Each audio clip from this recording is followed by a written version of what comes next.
Hello students, a very good morning to everyone. Let us start today's session with a quote. Thoughtful quote, that is, life is a miracle and every breath we take is a gift. So we should thank the Almighty for the life that has been given, and let us enjoy this life and study also. We are covering the chapter Body Fluids and Circulation, and my name is Dr. Ujjwal Mernal, and we are dealing with human circulatory system. The topics we have covered are heart and blood vessels, and right now we are covering blood topic. In blood, as we all know, it consists of plasma and formed elements और plasma हम लोग cover कर चुके हैं. Formed elements में RBC आता है, WBC और प्लेटलेट्स. रेड ब्लड कॉर्पसल्स के बारे में हम लोग पढ़ चुके हैं. Today will be studying about white blood corpuscle. इस एनिमेशन में आप लोग देख सकते हैं कैसे ये ब्लड वेसल जो है रेड कलर का, इसके अंदर जो वाइट कलर के जो सर्कुलर राउंड स्ट्रक्चर्स दिख रहे हैं, वो कैसे ब्लड वेसल्स के अंदर जाके मूव कर रहे हैं, फ्लो कर रहे हैं ब्लड के अंदर. So how beautifully I think you will appreciate this animation. चलिए स्टार्ट करते हैं about white blood corpuscle. Generally corpuscle term क्योंकि ये ट्रू सेल नहीं इसलिए बोला गया है. It does not have capacity to divide. ये एक सेल से दो सेल में डिवाइड नहीं हो सकता, माइटोटिक कैपेसिटी नहीं है, इसकी वजह से इसको कॉर्पसल बोला जाता है. जनरली कॉर्पसल टर्म उन सेल लाइक स्ट्रक्चर्स को दिया गया है जिनमें कि जो एक्चुअली में प्लाज्मा में सस्पेंशन में फ्लो कर रहे होते हैं, and they are not joint together and forming a tissue like structure. तो इसीलिए उनको ब्लड के अंदर जो चीज़ है उनको कॉर्पसल वर्ड यूज़ किया जाता है, जैसे red blood corpuscle, white blood corpuscle. Shape की बात करें तो क्या होते हैं, एमोबॉइड शेप होते हैं. शेप इनका फिक्स नहीं है, इरेगुलर शेप होता है, शेप चेंज करते रहता है, वेरी करते रहते हैं, और इसमें न्यूक्लियस प्रेजेंट होता है. साइज़ क्या 8 से 22 माइक्रोमीटर तक हो सकते हैं, और ये कलरलेस होता है, इसके अंदर कोई पिगमेंट नहीं होता है. आरबीसी में हमने क्या देखा था, हीमोग्लोबिन प्रेजेंट होता है. हीमोग्लोबिन क्या है, पिगमेंट है, रेस्पिरेटरी पिगमेंट है जो कि रेस्पिरेशन में हेल्प करता है, ऑक्सीजन कैरी करता है, बट इसके अंदर कोई पिगमेंट नहीं है, तो इसीलिए ये कलरलेस है. काउंट की बात करें तो टोटल 6000 से 8000 WBC पर millimetre cube of blood. Life span क्या है, आवर्स से ईयर्स के बीच में इसका होता है. We will see that in detail. Types of WBCs में क्या क्या हैं, दो टाइप के होते हैं, ग्रैनुलोसाइट और agranulocyte, based on presence of granules जो इसके अंदर प्रेजेंट है. ग्रैन्यूल्स एक्चुअली क्या होते हैं, लाइजोसोम्स को रिप्रेजेंट करते हैं. इनके अंदर जो लाइजोसोम्स जो हाइड्रोलाइटिक एंजाइम्स प्रेजेंट होते हैं, जिनसे कि वो डैमेज सेल या पैथोजेंस आ गया उसके अगेंस्ट काम करते हैं, तो ये उनमें ग्रैन्यूल्स प्रेजेंट होता है. तो कैसा ये ग्रैन्यूल अगर प्रेजेंट है तो उसको ग्रैनुलोसाइट. एक ग्रैनुलोसाइट अगर ग्रैन्यूल नहीं प्रेजेंट है तो ग्रैनुलोसाइट के अंदर 3 स्ट्रक्चर्स होते हैं, 3 सेल है, न्यूट्रोफिल, ईस्नोफिल और बेसोफिल. सारे फिल वाले है ना, न्यूट्रोफिल, ईस्नोफिल और बेसोफिल. और एक ग्रैनुलोसाइट के अंदर क्या आ जाएगा, लिम्फोसाइट और मोनोसाइट. ठीक है, you can C lymphocyte and monocyte. इसके अलावा लिम्फोसाइट के भी दो मेनली होते हैं, बी लिम्फोसाइट और टी लिम्फोसाइट. एक नेचुरल किलर सेल भी प्रेजेंट होता है जो बर्थ के समय से प्रेजेंट होता है, इनेट इम्यूनिटी का वो पार्ट होता है, उसको NK सेल भी बोलते हैं. ठीक है, this is the basic classification of WBC. You have to remember this. Next, coming to the formation of WBC, the process of production of WBC को क्या बोलते हैं, ल्यूकोपोएसिस. WBC का दूसरा नाम क्या होता है, ल्यूकोसाइट भी बोलते हैं. Leuko means white, cyte means cell, तो वाइट सेल को ल्यूकोसाइट बोलते हैं. तो ल्यूकोसाइट के बनाने के प्रोसेस को क्या बोलेंगे, ल्यूकोपोएसिस. तो इसीलिए process of production of WBC को क्या बोलते हैं, ल्यूकोपोएसिस. और कहाँ होता है, लोकेशन क्या है इसका, साइट का है, बोन मैरो. एडल्ट्स में बोन मैरो में बनता है, फीटस में जनरली लिवर और स्प्लिन में बनता है. इसमें एक पॉइंट बस याद रखिएगा, अभी इतना डिटेल में ये डायग्राम बनाया हुआ, इतना डिटेल आप लोग को नहीं जानना है. बस एटलीस्ट आप लोगों को ये जानना है कि ये हेमाटोपोइटिक स्टेम सेल से बना हो. बताइए, हेमाटोपोइटिक स्टेम सेल से स्टार्ट होते हैं बनना. इसका जो मेन जो इसका जो फादर है इसका, है ना, वो क्या है, हेमाटोपोइटिक स्टेम सेल, उसी से सब कुछ डिराइव होगा. और इसमें ग्रोथ फैक्टर्स और इंटरल्यूकिन्स, ये कॉलोनी स्टिमुलेटिंग फैक्टर्स, ये सब कुछ कुछ फैक्टर्स जो कि जिसके कारण इनका ग्रोथ होता है। जैसे जैसे इनका ग्रोथ होता है इनका सेल्स का साइज थोड़ा थोड़ा डिक्रीज हो जाता है। यहाँ पे देखिए 3 जो फिल वाले स्ट्रक्चर्स है ग्रैन्यूलोसाइट्स वाले यहाँ पे हैं, न्यूट्रोफिल, इस्नोफिल, बेसोफिल और मोनोसाइट और लिम्फोसाइट्स यहाँ पे है। यहाँ पे अदर दो जो हमारे सेल प्रेजेंट है फॉर्म्ड एलिमेंट्स में उसका भी दिया गया है, इरिथ्रोसाइट्स और प्लेटलेट्स का भी जिक्र किया गया है। ठीक है, sorry. Talking about the granulocytes, पहले हम लोग तीनों पढ़ लेते हैं। ग्रैनुलोसाइट्स न्यूट्रोफिल, ईस्नोफिल और basophil, and then agranulocytes. Neutrophil ये याद रखना आप लोग का 60 से 65%, एनसीईआरटी में ये दिया गया वैल्यूज़, इसका जो परसेंटेज मैंने लिखा हुआ है ये सब एकदम याद होना चाहिए।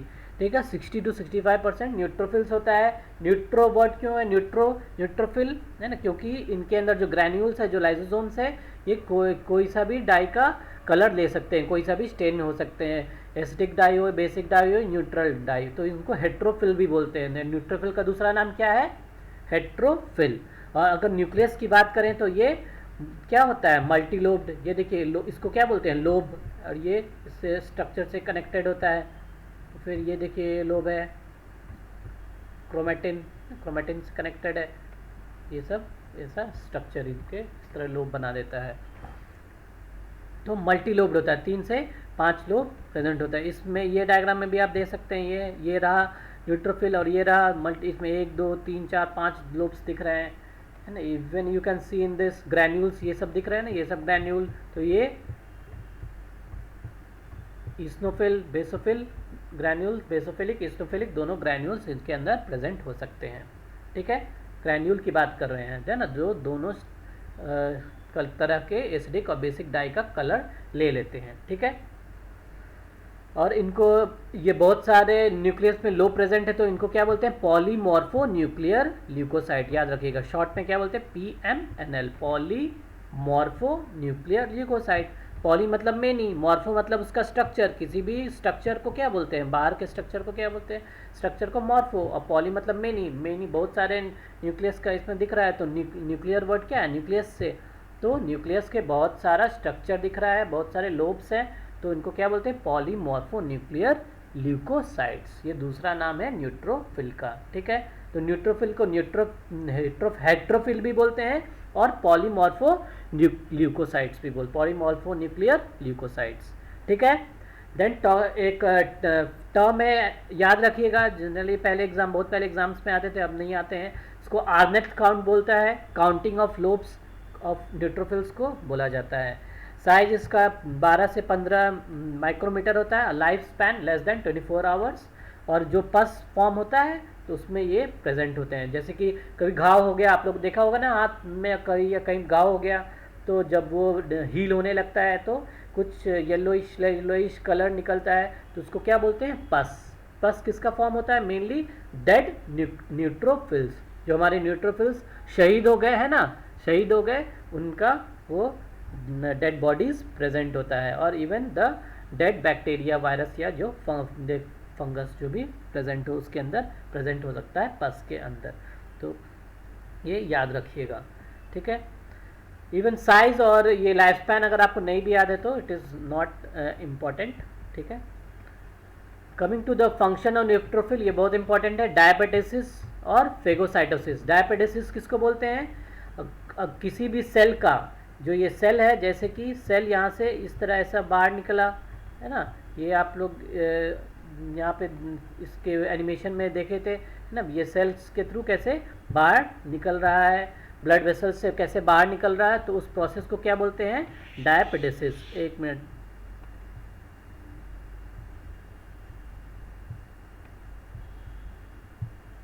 ये देखिए कैसे ये वाइट कलर का जो स्ट्रक्चर दिख रहा है, ये क्या है? WBC, और ये इसके थ्रू निकल के गया।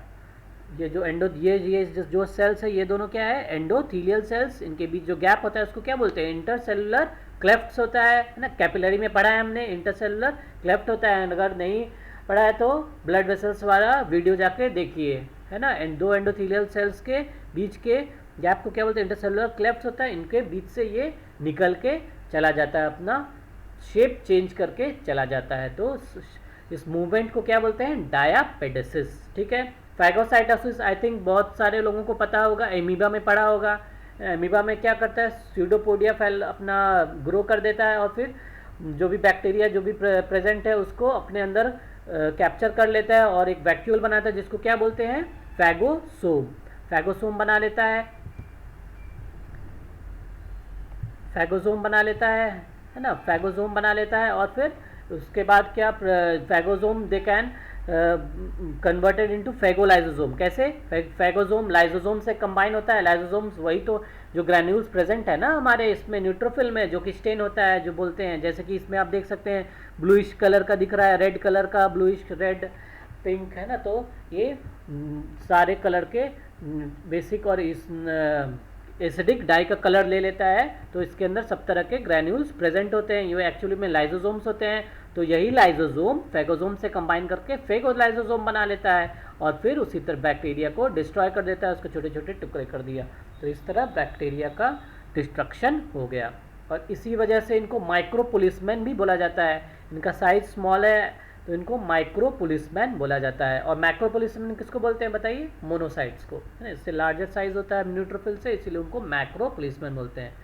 न्यूट्रोफिल्स को क्या बोलते हैं, neutrophils they are the micro policeman. ठीक है, ये याद रखिएगा, माइक्रो पुलिसमैन। और शॉर्ट ट्रूप्स भी ऑफ ब्लड का बोल सकते हैं। ठीक है, तो दो फंक्शन न्यूट्रोफिल्स का याद रहेगा, डायपेडेसिस और फेगोसाइटोसिस। डायपेडेसिस क्या है, मूवमेंट ऑफ WBC में न्यूट्रोफिल्स, है ना, outside the blood vessels is called as diapedesis. ठीक है, ब्लड वेसल्स से, कैपिलरीज से बाहर निकलकर टिश्यू स्पेसेस में चला जाना, उसको क्या बोलते हैं, डायपेडेसिस। फेगोसाइटोसिस क्या है, कोई भी पैथोजन आ गया जैसे कि बैक्टीरिया, तो उसको एनगल्फ करके खा लेना, उसको क्या बोलते हैं, फेगोसाइटोसिस।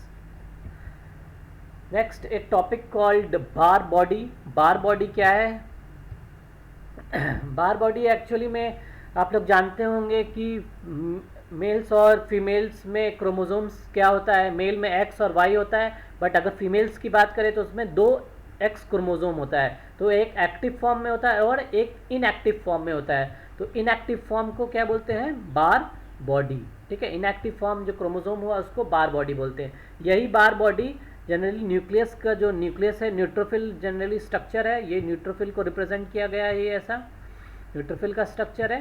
न्यूट्रोफिल के अंदर ये न्यूक्लियस है, न्यूक्लियस के रिम पे पाया जाता है ये क्रोमैटिन लाइक जो स्ट्रक्चर, जो एक्चुअली में कंडेंस होकर क्रोमोसोम बना देगा, उसको क्या बोलते हैं, बार बॉडी। तो बार बॉडी न्यूट्रोफिल्स में प्रेजेंट होता है, बट एक्चुअली में it is present in all female somatic sales. ये MCQs में आ सकता है, it is important for MCQ, याद रखिएगा। ठीक है, फीमेल सोमैटिक सेल्स में प्रेजेंट होता है, न्यूट्रोफिल्स में भी प्रेजेंट होता है। तो इसीलिए जेंडर डिटर्मिनेशन में इसका हेल्प लिया जाता है लैब टेस्ट्स वगैरह में। ठीक है, तो ये टर्म एटलीस्ट याद रखिएगा, क्या, बार बॉडी। बार बॉडी किस में प्रेजेंट होता है, at the rim of the nucleus of the neutrophils में और even in the all female somatic cells. Somatic cells मतलब समझ रहे हैं ना, सोमैटिक सेल्स किसको बोलते हैं, जो एग और स्पर्म हो गया ये आपके सोमैटिक सेल नहीं है, बाकी इसके अलावा जितने सेल्स बचे वो सब सोमैटिक सेल्स हो गए। ठीक है, बॉडी, सारे बॉडी के सेल्स को सोमैटिक सेल्स बोलते हैं। नेक्स्ट टॉपिक क्या है, ईस्नोफिल। ईस्नोफिल क्या है, इसका परसेंटेज याद रखिएगा, NCERT का ये 2 से 3% होता है। इसके अंदर क्या है, ईस्नोफिल या एसिडोफिल, मतलब नाम में ही एसिडोफिल भी बोलते हैं। तो क्या है, एसिडिक डाई से इसका ग्रैन्यूल्स स्टेन हो जाता है रेड कलर का। ये देखिए रेड कलर का ना, रेड कलर का ये इसके अंदर ग्रैन्यूल्स प्रेजेंट है। और इसके अंदर बाइलोब न्यूक्लियस होता है, ये देखिए ऐसा बाइलोब्ड है, ये दो लोब इसमें के अंदर प्रेजेंट है। जैसे हेडफोन होता है जो आप लगाते हैं ना, हेडफोन 2 कान पे लगा रहता है, तो 2 that is also A bilobed headphone के जैसा इसका न्यूक्लियस होता है। इसको क्या बोलते हैं, ईस्नोफिल का स्ट्रक्चर है जिसके अंदर न्यूक्लियस बाइलोब्ड होता है। ओके, इसका साइज आप देख सकते हैं, याद करने की ज़रूरत नहीं है, बस याद रखिए कि सर्कुलेटिंग में इसका लाइफ स्पैन कम होता है और टिश्यूज़ में ज़्यादा होते हैं। इस डायग्राम में भी आप देख सकते हैं रेड रेड, पूरे रेड से पूरा फिल्ड हो गया सेल, रेड रेड रेड, यहाँ पे भी रेड रेड रेड ग्रैन्यूल्स से, और बाइलोब हेडफोन लाइक स्ट्रक्चर है न्यूक्लियस का, ठीक है, ईस्नोफिल के अंदर, ये याद रखिएगा। Coming to the function of eosinophil, function क्या है?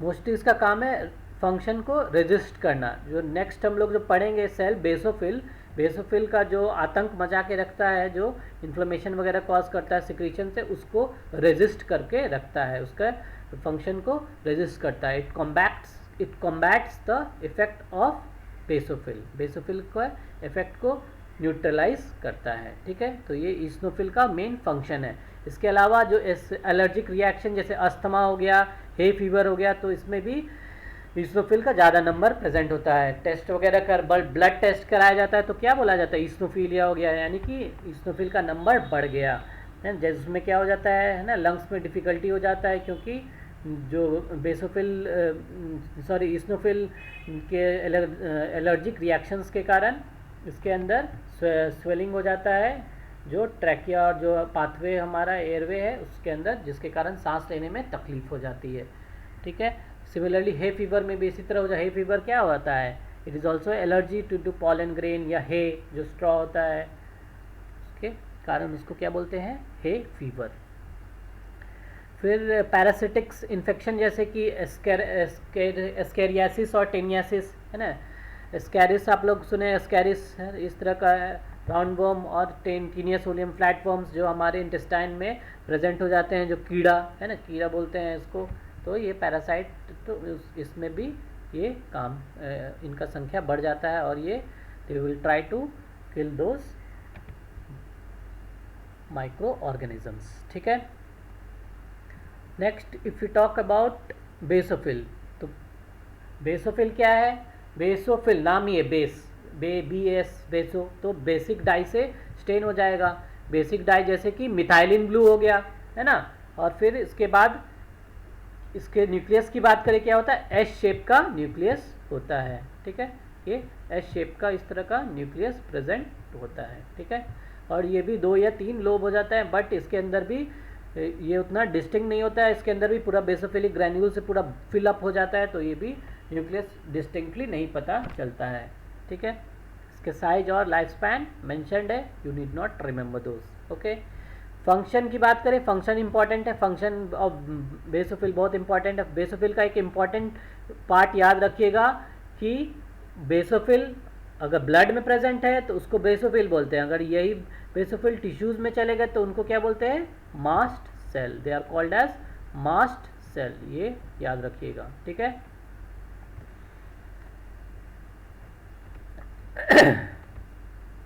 मास्ट सेल क्या होता है? मास्ट सेल 3 चीज सिक्रीट करता है, हिस्टामाइन, सेरोटोनिन और हेपेरिन। तीनों के हम लोग फंक्शंस देखेंगे। हिस्टामाइन क्या है? हिस्टामाइन एक्चुअली वेजो डायलेटर होता है। वेजो डायलेटर का मतलब क्या है? कोई भी ब्लड वेसल है, सपोज ये एक ब्लड वेसल है, अगर इसका डायमीटर बढ़ गया, जिसका डायमीटर बढ़ गया तो उसको क्या बोलते हैं? इसका वेजो डायलेशन हो गया। तो हिस्टामाइन एक वेजो डायलेटर है जो कि डायमीटर ब्लड वेसल्स का बढ़ा देता है, जिसके क्योंकि ये क्यों करता है? क्योंकि ताकि कोई भी अगर ये एलर्जिक रिएक्शन हो, जैसे कि बी स्टिंग हो गया, मधुमक्खी काट लिया, तो वहाँ पे क्या देखते होगे ना, ऐसे स्वेलिंग हो जाता है, रेडनेस हो जाता है, वार्मथ हो जाता है, तो ये सब किसका किया धराया है? मास्ट सेल के हिस्टामाइन का, ठीक है। वो क्या करता है? ब्लड फ्लो इंक्रीज कर देता है, ब्लड का डायमीटर बढ़ा देता है, उसके अंदर ब्लड फ्लो बढ़ गया, जिसके कारण कि उसमें वार्मथ आ जाता है, क्योंकि नंबर प्लाज्मा बढ़ जाता है, प्लाज्मा प्रोटीन्स और वाटर जो प्रेजेंट है, तो इसमें वो ज़्यादा हीट बाहर ट्रांसफ़र करने लगते हैं, तो उसके कारण वार्मथ हो जाता है वो एरिया, और ज़्यादा ब्लड फ्लो करने के कारण वो एरिया ज़्यादा रेडिश दिखने लगता है due to increase number of blood, ठीक है। फिर स्वेलिंग क्या है? स्वेलिंग कैसे हो जाता है? जो ये वेजोडायलेटर चौड़ा जब हो जाता है तो इसका परमिएबिलिटी भी इंक्रीज हो जाता है, तो एंडोथेलियल सेल्स के बीच में हल्के हल्के गैप आ जाता है, जिसके कारण कैपिलरीज से प्लाज्मा बाहर निकलने लगता है, और ये बाहर प्लाज्मा जो निकल गया उसको क्या बोलते हैं? Exudate. It is called as exudate, ये याद रखिएगा, इंपॉर्टेंट है, ठीक है। एक्सुडेट इन्फ्लेमेशन में पाया जाता है, जिसके कारण स्वेलिंग हो जाता है, परमिएबिलिटी इंक्रीज हो जाता है कैपिलरी का, जिसके कारण कि उसके अंदर जो प्लाज्मा प्रेजेंट है, प्लाज्मा बाहर निकल के टिश्यू स्पेस में आ जाता है, फिर वो फूल जाता है, तो वो स्वेलिंग कॉज कर देता है। और स्वेलिंग के कारण, फूलने के कारण अगर वहाँ उस एरिया में नर्व प्रेजेंट है, अगर यहाँ पे इस एरिया में से नर्व प्रेजेंट है तो नर्व दबने लगेगा, तो नर्व जैसे दबने लगेगा तो उसके पेन रिसेप्टर्स एक्टिवेट हो जाएंगे और फिर वो पेन का सेंसेशन क्रिएट करेंगे। ठीक है, तो ये 3 एटलीस्ट चीज़ याद रखिएगा, 4 चीज़ स्वेलिंग के अंदर है ना। कार्डिनल साइंस बोला जाता है, आगे जाके पैथोलॉजी में पढ़िएगा आप लोग, है ना। 5 कार्डिनल साइंस होता है। एक लॉस ऑफ फंक्शन भी होता है, इसमें इस एरिया में फंक्शन का लॉस हो गया तो उसको लॉस ऑफ फंक्शन बोलते हैं। 4 चीज़ तो यहाँ देख लिए। एक क्या हो गया, वार्मथ हो गया, है ना, रेडनेस हो गया, स्वेलिंग हो गया और पेन हो गया। ठीक है, और एक क्या है, लॉस ऑफ फंक्शन। ये हिस्टामाइन का आप लोग देख लिए, वेजोडायलेटर है। ठीक है, सेरोटोनिन क्या है, वेजो कंस्ट्रिक्ट। सेरोटोनिन क्या है, वेजो कंस्ट्रिक्टर है। कैसे याद रखिएगा, सेरोटोनिन, टोनिन वर्ड में टन क्या है, टन क्या होता है, 1000 किलो हैवी वेट होता है। तो उससे कोई भी चीज़ दब जाएगा, तो दबने से कोई भी चीज़ पतला हो जाएगा। तो जैसे कि 1 मिनट, जैसे कि ब्लड वेसल है ये, ऐसा ये ब्लड वेसल है तो ये थिन हो जाएगा, वैसा पतला हो जाएगा। ठीक है, तो ये किसका फंक्शन है, सेरोटोनिन का। सेरोटोनिन के कारण ब्लड का थिकनेस कम हो जाता है, उसको क्या बोलते हैं, वेजो कंस्ट्रिक्शन। ठीक है, so what is the function of serotonin, vasoconstriction. ठीक है, तो कोई भी कट हुआ, इंजरी हुआ, है ना, खून ज़्यादा बहने लगा तो खून को कम करने के लिए वो ब्लड का थिकनेस को कम कर देगा ताकि कम खून बाहर जाए। ठीक है, तो ये 2 सिक्रीशन। नेक्स्ट क्या है, हेपेरिन। हेपेरिन क्या है, heparin is a natural anticoagulant. जो ये क्या है, प्रिवेंट करता है conversion of prothrombin into thrombin. Blood clotting में हम लोग ये डिटेल में पढ़ेंगे, तो अभी घबराइए नहीं। ठीक है, 1 मिनट ना। हेपेरिन वो आप लोग याद रखिएगा। ठीक है, हेपेरिन याद रखना है, एंटीकोएगुलेंट रहता है। इसके अलावा भी पूरे एनिमल किंगडम में कुछ और भी एनिमल्स में पाए जाते हैं एंटीकोएगुलेंट, जैसे कि लीच। लीच आप लोग जानते होंगे, लीच जैसे पैर वगैरह में कभी किसी को काटा होगा, है ना, तो ब्लड सक करता है बॉडी से, तो ये भी हिरोडिन रिलीज करता है ताकि ब्लड नहीं कोएगुलेट करे, उसको ब्लड इजीली वो अपने लीच अपने बॉडी के अंदर ले ले। ठीक है, सिमिलरली मच्छर भी, फीमेल एनोफिलिस है ना, इसको एनोफिलिन रिलीज करता है, एंटीकोएगुलेंट होता है। एक ये लैम्प्रे क्या होता है, ये जैसे ये नॉर्मल मछली है, ये ब्लैक कलर का जो दिख रहा है, ब्लैक कलर का, ये इसको क्या बोलते हैं, लैम्प्रे। ये ऐसे बहुत, इसके अंदर टीथ लाइक और बहुत सारा स्ट्रक्चर प्रेजेंट होता है, वो अपने फिश के बॉडी में सक कर लेता है और वो उससे ब्लड सक करता है। ठीक है, तो उसके अंदर क्या प्रेजेंट होता है, लैम्प्रेडिन। ठीक है, इसके अलावा क्यूमेरिन है ना एंड वारफेरिन प्लांट्स से पाए जाते हैं, they are also natural anticoagulants. Artificial anticoagulants क्या है, ब्लड सैंपल किसी ने दिया होगा, लैब टेस्ट जब किया जाता है तो टेस्ट ट्यूब के अंदर जब या क्या बोलते हैं, ब्लड कोएगुलेट नहीं करे तो उसमें आर्टिफिशियल एंटीकोएगुलेंट्स डाला जाता है, जैसे कि सोडियम सिट्रेट हो गया, सोडियम ऑक्जेलेट हो गया, या EDTA। फुल फॉर्म आप लोग याद कर सकते हैं तो बहुत अच्छा, क्या है, ethylene diamine tetra acetic acid. Next क्या है, ए ग्रैनुलोसाइट्स। ए ग्रैनुलोसाइट्स में क्या है, मोनोसाइट और लिम्फोसाइट आते हैं। हम लोगों ने ग्रैनुलोसाइट्स कवर कर लिया ना, क्या क्या इसमें है, न्यूट्रोफिल आया, ईस्नोफिल आया और बेसोफिल। ठीक है, अब मोनोसाइट क्या है, it is the largest WBC ना, ब्लड के अंदर, ब्लड सेल के सबसे लार्जेस्ट WBC। ठीक है, ये आप लोग को याद रखिएगा यहाँ पे। ठीक है, लार्जेस्ट WBC क्या साइज होता है, 16 से 22 माइक्रोमीटर तक हो सकता है। ठीक है, किडनी शेप न्यूक्लियस होता है इसके अंदर, ये देखिए यहाँ पे स्ट्रक्चर, ये nucleus, kidney shape nucleus present होता है। ठीक है, या बीन शेप, इस वाले डायग्राम में भी देख सकते हैं इजीली आप लोग, है ना। और इसके अंदर साइटोप्लाज्म जनरली पेरिफेरी किनारे पे प्रेजेंट होता है, और most of the structure cell का कवर्ड होता है न्यूक्लियस से। Life span generally less than 24 hours होता है, और ब्लड में अगर टिश्यूज़ के अंदर अगर आ गए तो, जिनको मैक्रोफेजेस बोला जाता है, अगर टिश्यूज़ में आ गए तो they can survive for weeks और इवन मंथ्स। ठीक है, मोनोसाइट का क्या फंक्शन है, ये भी डायपेटिसिस और फेगोसाइटोसिस करते हैं, है ना। They can move out of the blood to capture any pathogen, और उनको खा सकते हैं, है ना। एनी डैमेज सेल, सेल के खुद के सेल का बॉडी का चीज़ है जो डैमेज हो गया, डेड हो गया, तो उसको भी खाते हैं। और बाहर से जो पैथोजन आ गया जैसे कि बैक्टीरिया, फंगस, वायरस, ये सब को भी निगल जाते हैं, तो उसको क्या बोलेंगे, फैगोसाइटोसिस। तो ये साइज में बड़े हैं न्यूट्रोफिल से, तो they are called as the macro policeman of blood, ठीक है। फिर हीमोकोनिया, एक वो टर्म याद रखिएगा, हीमोकोनिया क्या है, they are minute bits of disintegrated RBCs. RBCs के जब टुकड़े टुकड़े हो गए, तो जब डेथ हो गया, तो उसका टुकड़ा टुकड़ा हो गया, तो उसको भी क्या बोलते हैं, हीमोकोनिया। ये कौन डाइजेस्ट करेगा, मैक्रोफेजेस, है ना, या फिर न्यूट्रोफिल्स। तो ये मैक्रोफेजेस का भी एक फंक्शन है। इसके अलावा कुछ सेल्स के नाम जान लीजिए टिश्यूज़ में जो प्रेजेंट है ना। अगर ब्लड के अंदर प्रेजेंट है तो उसे मोनोसाइट्स बोलेंगे, जहाँ टिश्यूज़ में आ गए तो उनको क्या बोलेंगे, मैक्रोफेजेस या हिस्टियोसाइट्स। लिवर का फेमस है ये एमसीक्यू, है ना, ये नीट में आया हुआ है, ठीक है, नीट में ये आया हुआ है, ठीक है। कप्फर सेल, क्या बोलते हैं, कप्फर सेल। लिवर के अंदर जो मैक्रोफेज प्रेजेंट है लिवर टिश्यू के अंदर के पास, तो उसको क्या बोलते हैं, कप्फर सेल। लंग के अंदर को क्या बोलते हैं, डस्ट सेल। ब्रेन को क्या बोलते हैं, माइक्रोग्लियल सेल। स्प्लीन के अंदर रेटिकुलर सेल। स्किन के अंदर लैंगरहैंस सेल। म्यूकस मेम्ब्रेन में डेंड्राइटिक सेल्स, और थाइमस ग्लैंड में हैसल्स ग्रैन्यूल्स। तो आप लोग धीरे धीरे इसको याद कर सकते हैं, ठीक है। लिम्फोसाइट्स की बात करें तो ये इसके अंदर लार्ज राउंड न्यूक्लियस होता है, ये देखिए यहाँ पे लार्ज राउंड न्यूक्लियस, और इसके अंदर भी साइटोप्लाज्म पेरिफेरी पे आ जाता है। और ये सबसे स्मॉलेस्ट WBC है। सबसे स्मॉलेस्ट वाइट ब्लड सेल कौन सा है, लिम्फोसाइट। सबसे लार्जेस्ट कौन सा है, मोनोसाइट, ठीक है। इसका साइज क्या है, 8 से 10 माइक्रोमीटर।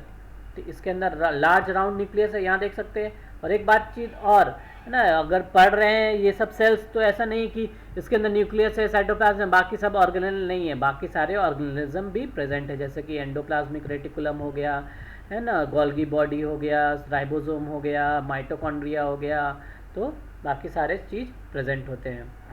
लिम्फोसाइट्स में साइट देखो रिम पे है ना, रिम पे आ गया तो is the rim of cytoplasm. इसके बाद क्या है, लिम्फोसाइट्स के दो टाइप के होते हैं, एक को बोलते हैं टी लिम्फोसाइट, दूसरे को क्या बोलते हैं, बी लिम्फोसाइट। टी लिम्फोसाइट्स किससे नाम पड़ा, ये थाइमस ग्लैंड में मैच्योर होते हैं, बनते तो बोन मैरो में ही है ना। बोन मैरो में जितने भी सेल्स है ब्लड के, सब बोन मैरो में ही बनते हैं, ठीक है। टी लिम्फोसाइट एक ऐसा सेल है जो कि बोन मैरो में बनता है और मैच्योर थाइमस ग्लैंड में होता है ना। B lymphocytes they can also be form by spleen and other lymphoid organs, okay. तो चलिए वो तो एक्सेप्शन हो गया। चलिए on the basis of function या टाइप्स क्या क्या है, 4 टाइप्स है टी लिम्फोसाइट के। इसका डिटेल आप लोग इम्यून सिस्टम जो कि हेल्थ एंड डिजीज चैप्टर है क्लास 12 में, उसमें पढ़ा जाता है, ठीक है। बट आप लोग एटलीस्ट नाम और फंक्शन जान लीजिए क्या क्या है। टी किलर सेल, जिसको साइटोटॉक्सिक सेल भी बोला जाता है, ये क्या करते हैं, डायरेक्टली पैथोजन को किल कर देते हैं। कोई भी बैक्टीरिया आया तो बैक्टीरिया का सेल वॉल में छेद कर देंगे, होल बना देंगे। उसको क्या कैसे होल बनाते हैं, वो एक एंजाइम सिक्रीट करते हैं जिसको बोलते हैं परफोरिन से यानी परफोरेट हो गया उसका सेल, और उसका सेल डैमेज हो गया, है ना, उसके अंदर वाटर मॉलिक्यूल्स घुस जाएंगे, बैक्टीरिया फट जाएगा, डैमेज हो जाएगा, तो उसको क्या बोलेंगे, साइटोटॉक्सिक सेल का ये फंक्शन है। नेक्स्ट क्या है, T helper cell. T helper cell क्या होता है, HIV इन्फेक्शन में कम हो जाते हैं, क्योंकि टी हेल्पर्स का क्या काम होता है, ये बी लिम्फोसाइट को स्टिमुलेट करते हैं ताकि वो एंटीबॉडीज सिक्रीट करे।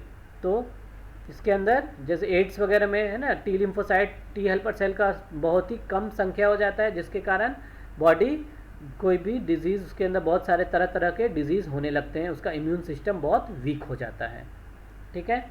टी रेगुलेटरी सेल या टी सप्रेसर सेल भी बोलते हैं इनको। इनका क्या काम है, ये सब जो दोनों फंक्शन है टी किलर और टी हेल्पर का, उसको तो इनहिबिट करके रखते हैं, है ना, इम्यून सिस्टम को कंट्रोल करके रखते हैं ना, ताकि अपने ही सेल्स को कुछ डैमेज ना कर दें।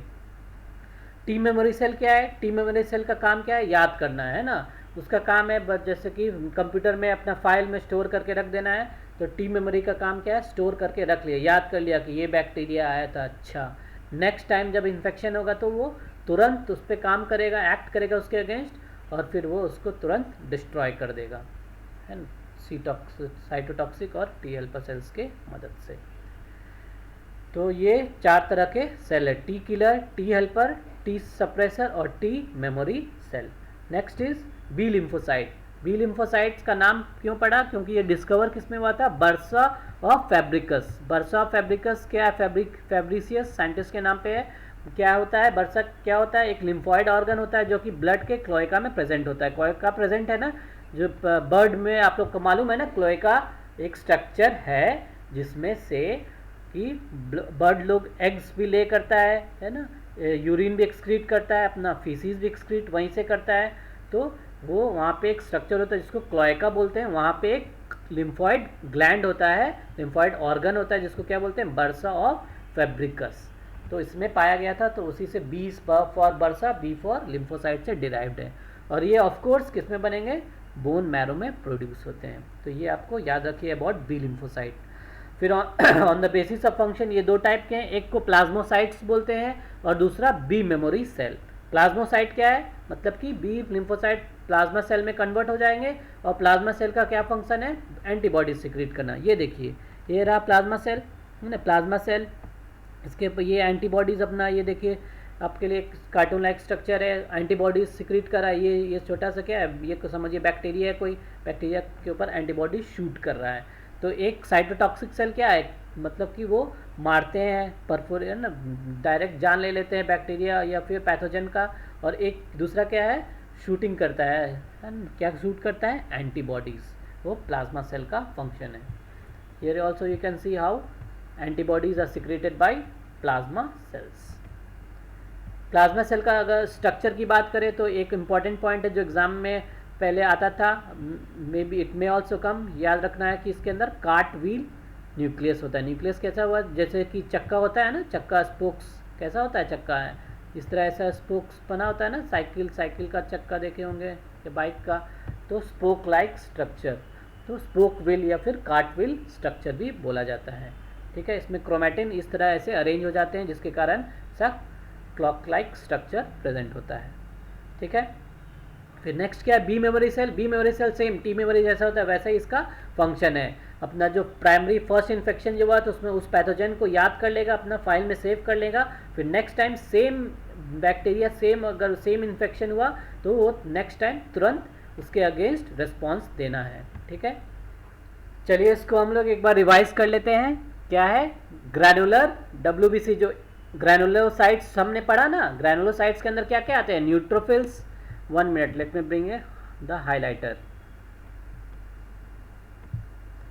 ये न्यूट्रोफिल है और एसिडोफिल है और बेसोफिल है। 3 फिल जो फिल जिसके लास्ट में, वो सब क्या है? उसके अंदर ग्रैन्यूल्स फिल्ड है। ठीक है, उससे याद रखिएगा, न्यूट्रोफिल, एसिडोफिल या इस्नोफिल बोलते हैं इसको, और तीसरा बेसोफिल। परसेंटेज याद रखिएगा, न्यूट्रोफिल का क्या है? 60 से 65%, एसिडोफिल का 2 से 3%, बेसोफिल का 0.5 से 1%। न्यूट्रोफिल है ना, मल्टीलोब्ड होता है, 3 से 5 हो सकता है, और ये न्यूट्रल डाई से स्टेन हो सकता है। और ये इसका मेन फंक्शन क्या है? डायपेटिसिस और फेगोसाइटोसिस। और इस्नोफिल का क्या है? इस्नोफिल ये किस में फंक्शन करते हैं? पैरासिटिक इन्फेक्शंस हो जाएगा, एलर्जी हो जाएगा, अस्थमा, हे फीवर वगैरह में, या फिर एस्कैरियासिस, टेनियासिस वगैरह में। और फिर इसका मेन फंक्शन क्या है? कॉम्बैट करता है। कॉम्बैट मतलब क्या? उसके अगेंस्ट, उसके विपरीत काम करना, है ना। हिस्टामाइन का इफेक्ट को काम करता है, उसके अगेंस्ट काम करता है। मतलब कि ये बेसोफिल बढ़ाता है, इन्फेक्शन मतलब इन्फ्लेमेशन को बढ़ाएगा, उसको घटाएगा कौन? उसको रेजिस्ट कौन करेगा? इस्नोफिल। तो ये दोनों याद रखिएगा, अपोजिट फंक्शन है। ठीक है, बेसोफिल हमने पढ़ा है, बेसोफिल के अंदर क्या प्रेजेंट होता है? बेसोफिलिक डाई से स्टेन होगा, है ना। इसके अंदर लोब्स अच्छे से नहीं पता चलता है, और 3 चीज सिक्रीट करता है, हमने पढ़ा है ना, हेपेरिन और हिस्टामाइन और सेरेटोनिन इसमें मेंशन नहीं। ठीक है, हेपेरिन, हिस्टामाइन और सेरेटोनिन। ठीक है, नेक्स्ट क्या है? एक ग्रैनुलोसाइट के अंदर 2 चीज आते हैं, लिम्फोसाइट और मोनोसाइट, है ना। मोनोसाइट्स क्या है? मोनोसाइट्स के 6 to 8% होते हैं। ये सबसे लार्जेस्ट WBC होता है, जिस किडनी शेप न्यूक्लियस इसमें प्रेजेंट होता है, और इसका मेन काम क्या है? डायबिटिसिस और फेगोसाइटोसिस, कोई भी बाहर पैथोजन को या डेड सेल्स को खा जाता है। ठीक है, फिर लिम्फोसाइट्स का क्या दो टाइप के होते हैं, बी और टी। इसका परसेंटेज क्या है, 20 से 25%। और ये सबसे स्मॉलेस्ट WBC होता है। इसके अंदर लार्ज राउंड न्यूक्लियस प्रेजेंट होता है, पेरीफेरी पे सारा साइटोप्लाज्म आ जाता है। ये प्लाज्मा सेल के थ्रू क्या करता है, एंटीबॉडीज प्रोड्यूस करता है। और साइटोटॉक्सिक सेल है तो ये टी सेल्स की बात करें तो साइटोटॉक्सिक सेल ये सेल्स को मार देते हैं, ठीक है। T helper cells B cell को प्रमोट करता है एंटीबॉडीज सिक्रीट करने के लिए। और टी और बी दोनों के पास मेमोरी सेल प्रेजेंट होते हैं। Coming about one another cell, it is NK cell. इसको क्या नेचुरल किलर सेल बोलते हैं। It is also a type of lymphocyte जो कि इनेट इम्यूनिटी प्रोवाइड करता है। इनेट इम्यून सिस्टम मतलब कि जो इम्यून सिस्टम जन्म से प्रेजेंट है, बर्थ के समय से प्रेजेंट है, उसको क्या बोलते हैं, इनेट इम्यून सिस्टम। इसके अंदर क्या होता है, लिम्फोसाइट्स कोई स्पेशल क्या होते हैं, उसको क्या बोलते हैं, नेचुरल किलर सेल। ये भी समझो कि साइटोटॉक्सिक फंक्शन होता है, सेल्स में छेद कर देते हैं, जो भी पैथोजन आएगा परफोरिन रिलीज करते हैं और उसमें पोर्स क्रिएट कर देते हैं, जिससे कि जो सेल है, बैक्टीरिया या जो भी वायरस हो गया या फिर ट्यूमर सेल, मोस्टली ये ट्यूमर सेल और वायरस के अगेंस्ट काम करते हैं, ये याद रखिएगा। ट्यूमर सेल और वायरस सेल के अंदर परफोरिन से इनको उनका डेथ कर देते हैं, ठीक है। तो ये NK सेल का काम है, ठीक है। Coming to the disorders of WBCs का डिसऑर्डर्स, वाइट ब्लड कॉर्पसेल्स हम लोग पढ़ रहे हैं, तो इसका नंबर ऑफ WBCs क्या होता है, पढ़ा है ना, 6000 से 8000 है ना। अगर इसका नंबर का डिफिशिएंट हो गया, नंबर अगर घट गया तो उसको क्या बोलेंगे, ल्यूकोपेनिया। अगर नंबर अगर बढ़ गया तो उसको क्या बोलेंगे, ल्यूकोसाइटोसिस। पेनिया वर्ड जनरली यूज होता है कोई भी चीज़ कम हो गया उसके लिए, और साइटोसिस वर्ड क्यों होता है, जो भी कोई भी चीज़ बढ़ गया, ठीक है। ल्यूकोपेनिया जैसे कि कोई ऑटो इम्यून डिजीज हो गया, सच एज आप लोग पढ़ेंगे है ना, माइस्थेनिया ग्रेविस हो गया, रिमेटॉइड अर्थराइटिस हो गया। इसके अंदर हमारे ही सेल्स अपने खुद के बॉडी के सेल्स को डिस्ट्रॉय करने लगते हैं, तो WBCs का भी डिस्ट्रक्शन हो जाता है, इसीलिए उनका संख्या घट जाता है। तो इनको क्या बोलते हैं, ल्यूकोपेनिया। विटामिन डिफिशियंसी है ना, विटामिन B12, फोलेट या मिनरल डिफिशियंसी जैसे कि जिंक हो गया, कोबाल्ट हो गया, इन सब की डिफिशियंसी से भी ल्यूकोपेनिया हो जाता है, ठीक है। दूसरा क्या है, अगर नंबर संख्या इसका बढ़ गया तो उसको क्या बोलेंगे, ल्यूकोसाइटोसिस। जनरल जो भी इन्फेक्शन होता है ना, bacterial infection, viral infection, fungal infection, तो ये सब में इनकी संख्या बढ़ जाती है WBCs की, तो इसमें उसको क्या बोलेंगे, ल्यूकोसाइटोसिस। फिर वो वापस कुछ दिन के बाद जब खत्म हो गया डिजीज तो वो बैक टू नॉर्मल हो जाता है ना। बॉडी उससे बाहर के पैथोजन से लड़ने के लिए उसका संख्या बढ़ा देता है, फिर जब डिजीज खत्म हो जाता है तो फिर वो वापस बैक टू नॉर्मल हो जाता है। तो कोई इंजरी हो गया, इन्फ्लेमेशन भी हो गया, तो उसमें भी ल्यूकोसाइटोसिस देखने को मिलता है, ठीक है। एक इंपॉर्टेंट चीज़ है जिसको याद रखिएगा, इसको क्या बोलते हैं, ल्यूकेमिया। ल्यूकेमिया क्या, it is a type of blood cancer. इसमें क्या होता है, बहुत ज़्यादा बढ़ जाता है, 1 लाख 2 लाख 3 लाख 4 लाख 5 लाख, बहुत नंबर ऑफ सेल, 1 लाख से ज़्यादा हो जाता है पर मिलीमीटर क्यूब ऑफ ब्लड, तो उसको क्या बोलेंगे, ल्यूकेमिया। तो दो चीज़ याद रखिएगा, ल्यूकोपेनिया कम हो गया संख्या और ल्यूकोसाइटोसिस अगर बढ़ गया, ठीक है। इसके बाद टेस्टिंग में आप लोग लैब टेस्ट कभी कराए होंगे, कभी आप लोग ब्लड सैंपल दिए होंगे, तो आप लोग ये टर्म सुनेंगे, TLC DLC बहुत सुने होंगे, तो दोनों का एटलीस्ट आप लोग अभी उसका फुल फॉर्म याद कर लीजिए। तो TLC क्या है, टोटल ल्यूकोसाइट काउंट, मतलब कि टोटल ल्यूकोसाइट काउंट कितना होता है ना, अप्रॉक्सीमेटली 6000 से 8000 पर mm³। अगर घट गया बढ़ गया तो उससे हम लोग लैब में डिसाइड कर सकते हैं कितना क्या है, डिजीज़ है नहीं है, ठीक है। और डिफरेंशियल ल्यूकोसाइट काउंट हो गया, तो इसमें क्या होता है, DLC इसको बोलते हैं।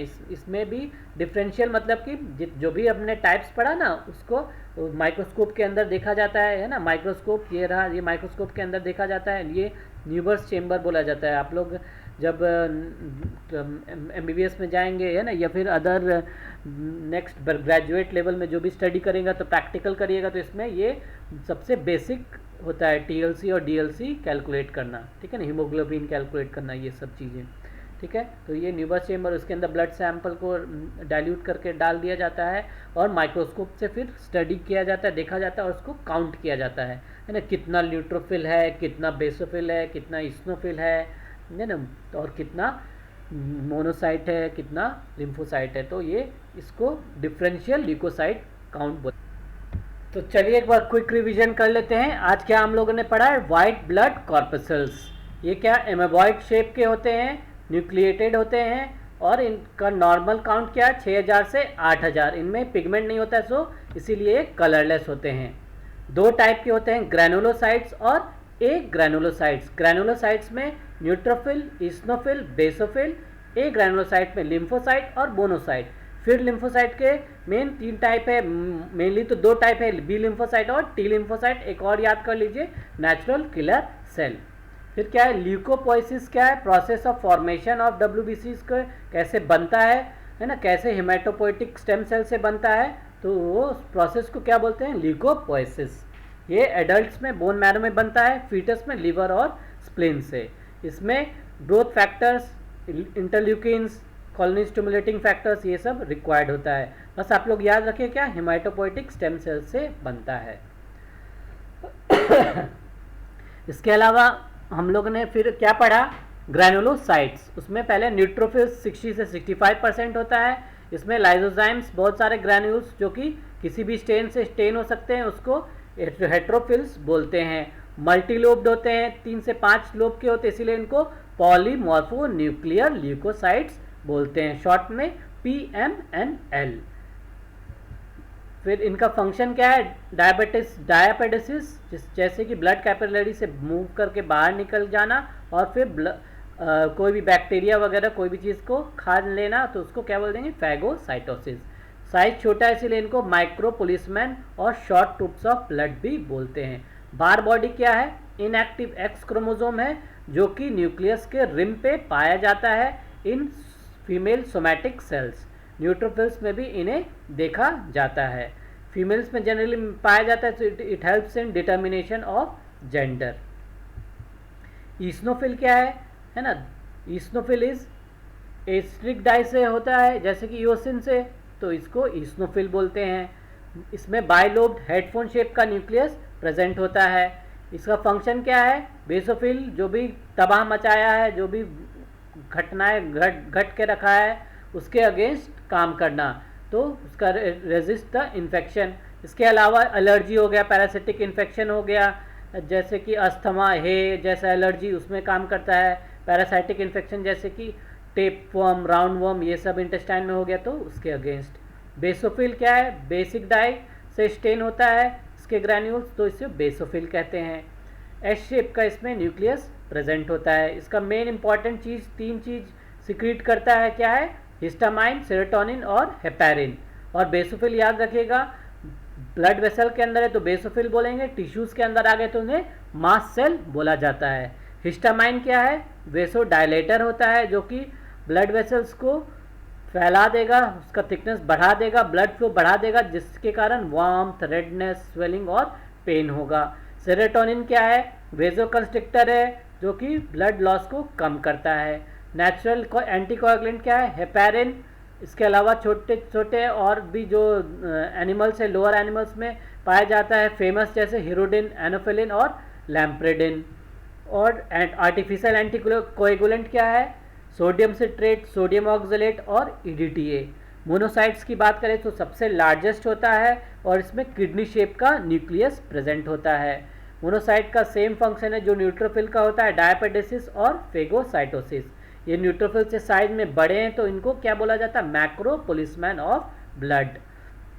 कुछ फेमस मैक्रोफेजेस के एग्जांपल्स याद कर लीजिएगा, जैसे लिवर में कप्फर सेल, लंग में डस्ट सेल, ब्रेन में माइक्रोग्लियल सेल्स। लिम्फोसाइट क्या होते हैं, इसके अंदर लार्ज राउंड न्यूक्लियस होता है और इसमें साइटोप्लाज्म पेरीफेरी पे आते हैं। ये सबसे छोटे WBC होते हैं। 2 टाइप के लिम्फोसाइट्स है, T लिम्फोसाइट्स और B लिम्फोसाइट्स।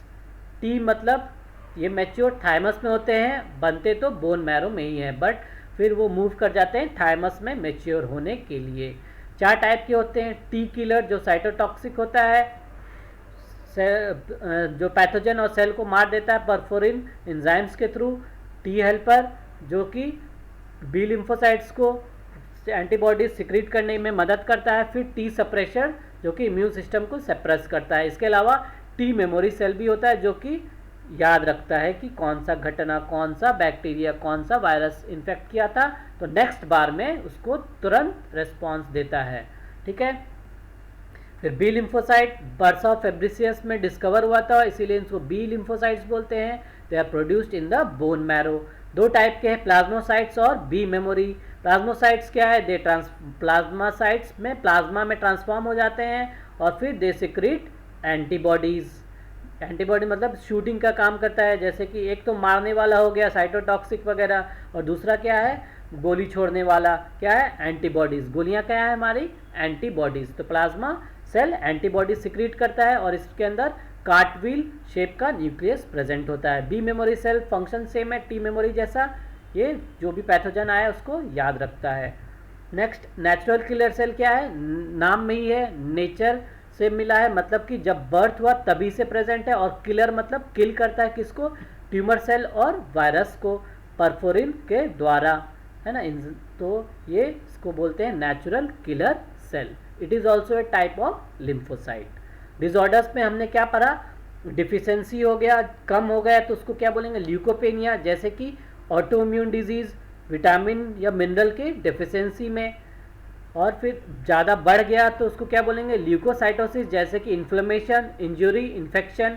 बहुत ज़्यादा हो गया तो एक कैंसर होता है जिसको बोलते हैं ल्यूकेमिया, इसमें कि 1 लाख से भी ज़्यादा WBC पर मिलीमीटर क्यूब ऑफ ब्लड पाया जाता है।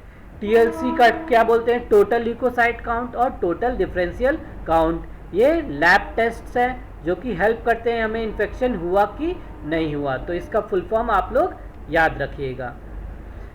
ठीक है, thank you so much for watching. अगर वीडियो पसंद आया तो प्लीज़ लाइक बटन दबा दीजिएगा, एंड प्लीज़ कमेंट, एंड कुछ इम्प्रूवमेंट है तो प्लीज़ लिखिएगा, and it helps us to do any changes in the further videos, or please share with your friends and subscribe to the channel. Thank you so much for watching the video.